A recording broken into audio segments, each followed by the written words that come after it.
of me now. You're not the boss of me now. You're not the boss of me now, and you're not so. Well, my experience as a black female at Ingram High School has been interesting.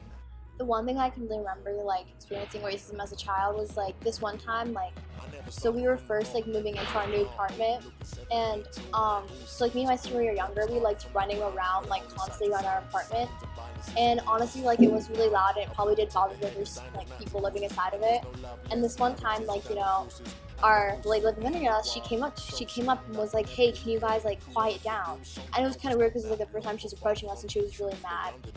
And then the next day, like me and my sister were out again, and then we were walking home, and then she screams from her porch and goes, you and your nigger family need to quiet down, da-da-da-da. And basically like me as a child, like when I heard nigger, I was like, oh, that means black, because like when I heard from other kids, they just like, oh, it just means you're black, and they tell me that all the time. Like I didn't know it was a racial slur exactly.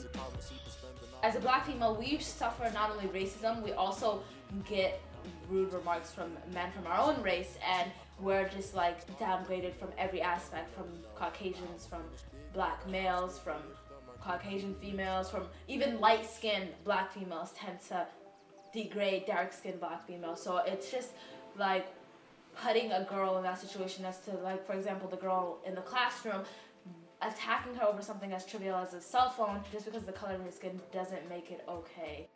For me personally, like seeing a black woman get assaulted by police and be like attacked by police is very hard because I personally relate to it. I'm a black female myself and I could be in that situation.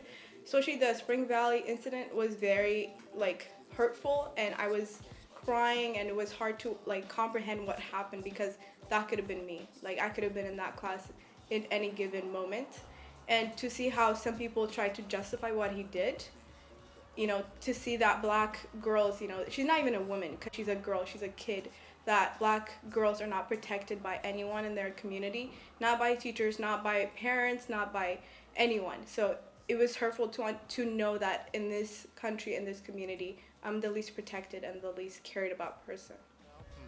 No one, a fear is good for nothing, so So what I love about being a black girl is I'm kind of like, I feel like I'm my own person more than per se like somebody else would think, and I feel like, I like to speak my mind more, and like I can speak up and I can say what I want to say, and I have the right to do that, and I just love that like I have people to like surround me that love to speak their mind too also, and not stand back and like be all quiet and like use my voice and be loud and have all this long curly hair and looking fly all the time.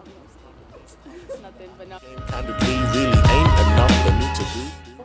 I feel like once you figured out like not to hate yourself and not to like assimilate to all this white culture and try to be somebody who you're not, you find something within you that you connect with others, and it's actually like a really beautiful thing because like I know for like a lot of black girls, like as growing up, they just felt like hated and all, not important and not good. And I feel like just like the empowerment and self-love that comes with it is the best part. And once every black girl can find that, I feel like it's just the best thing.